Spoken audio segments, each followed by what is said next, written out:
It is time for another edition of Here's What. We're going to cover last week's Royal Rumble, last week's Raw, and last week's Smackdown. So the Royal Rumble obviously is a huge event. As I said, it was my second favorite pay-per-view of the year. WrestleMania, again, is my favorite. And now the Royal Rumble itself, actually, the pay-per-view really is starting to build towards WrestleMania. I can see potential matches, but we obviously won't know until it gets closer to WrestleMania time. So in the meantime, we're going to talk about what happened at the Royal Rumble. It was a lot of things. Some new champions, including the Club, Carl Anderson and Luke Gallows, are the new tag team champions. They finally defeated Cesaro and Sheamus. I like Cesaro and Sheamus as a team. They're very entertaining, so I hope that just because they're no longer champions doesn't mean that means that they're not going to break up. Charlotte is Charlotte is still the women's champion. She extended her undefeated streak at pay-per-views. Again, I don't know if anybody can stop Charlotte at this point because she has been the dominant for the past 2 years, however long she's been on the main roster. Now, we had the Universal title match, which Chris Jericho was suspended above the ring in a shark cage to prevent Chris Jericho from interfering.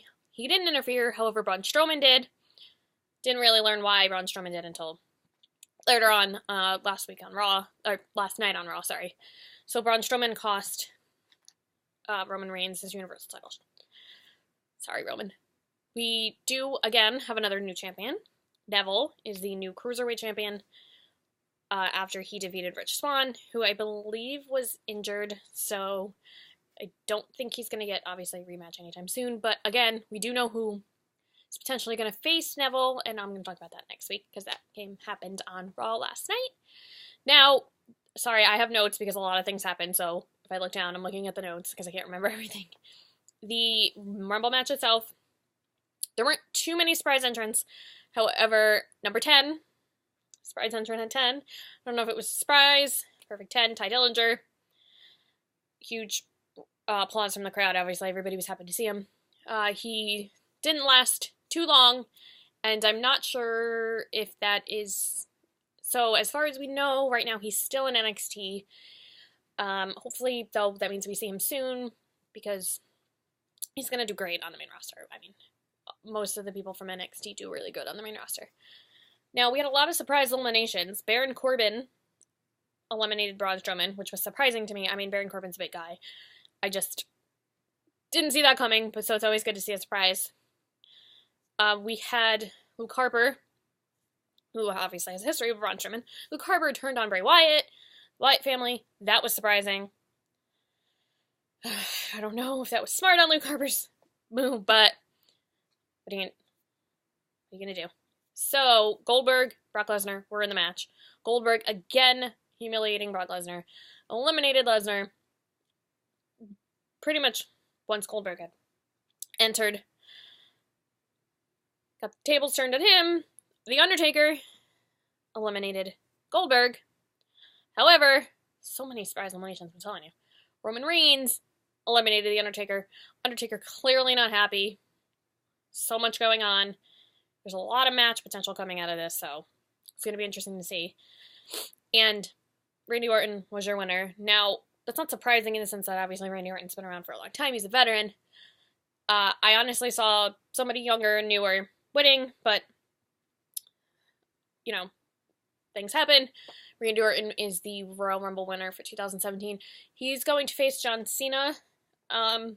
We've seen that match a lot of times. I'm not complaining because Randy Orton and John Cena always put on a fantastic showing. It would have just been nice to, see a different match. But, again, can't always get what we want.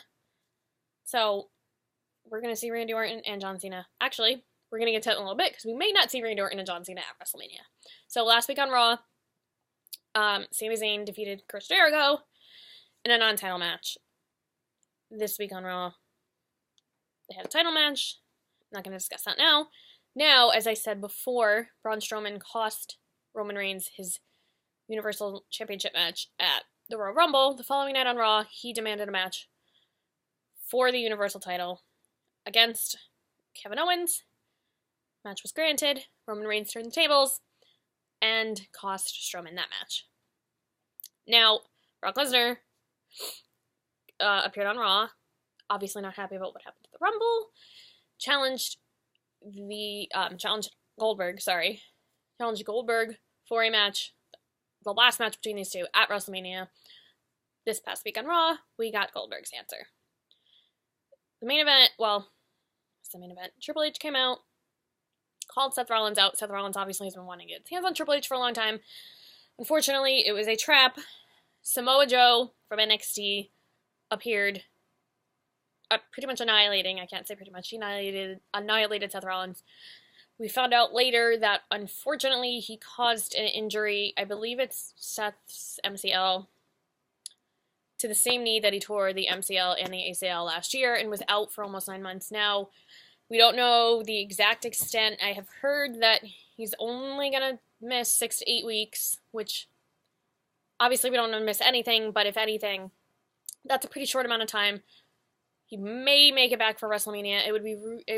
You never want to wish an injury upon anybody, especially Seth. He fought really hard to come back from the last injury, so I hope he can make it to WrestleMania.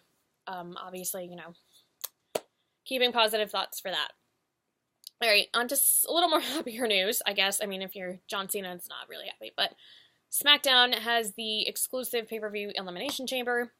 Obviously, we have to have an Elimination Chamber match, so it's going to be John Cena, The Miz, Dean Ambrose, Bray Wyatt, AJ Styles, and Baron Corbin inside the Elimination Chamber for Cena's title. So it is possible, and there's a strong possibility that John Cena is not going to walk out as the champion. So the WrestleMania match is pretty much in doubt at this point.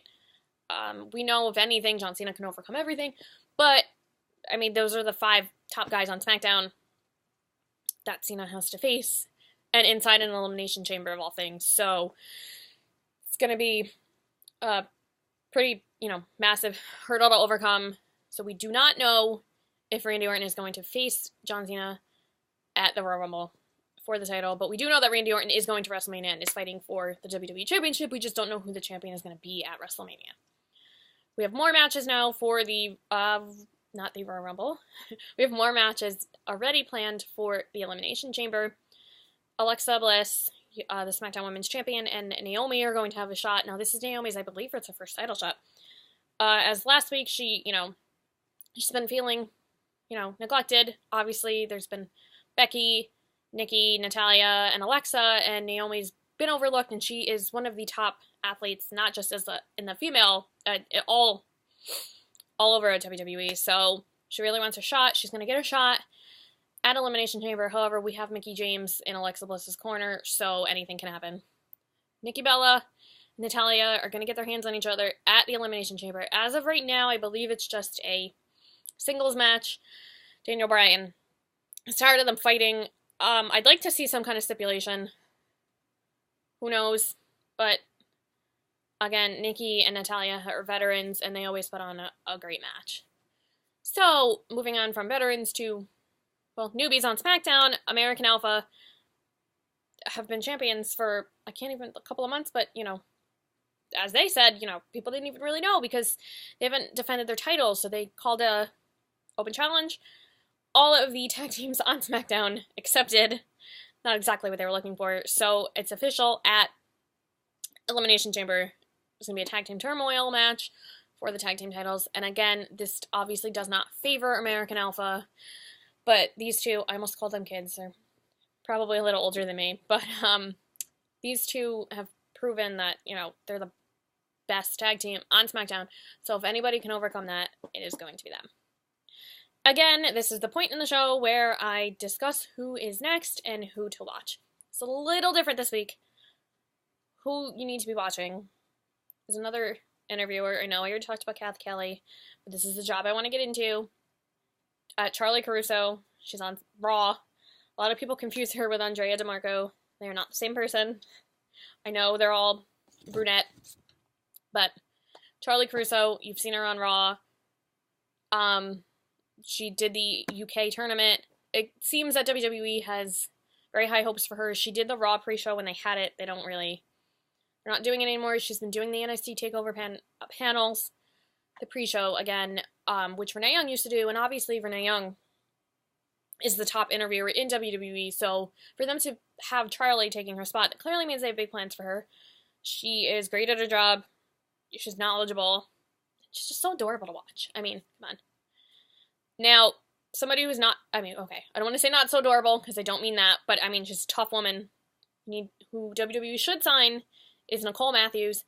And actually, she just was at a tryout WWE just held. Also, another name that I've mentioned before, Barbie Hayden was also at a tryout.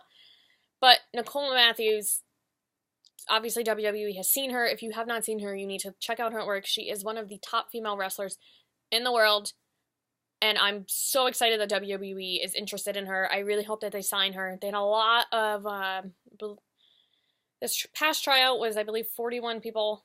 And I think half of them were females. So WWE has been really getting into that. Obviously, we had the Women's Revolution. But she would be great. I'd like to see her on Raw, actually.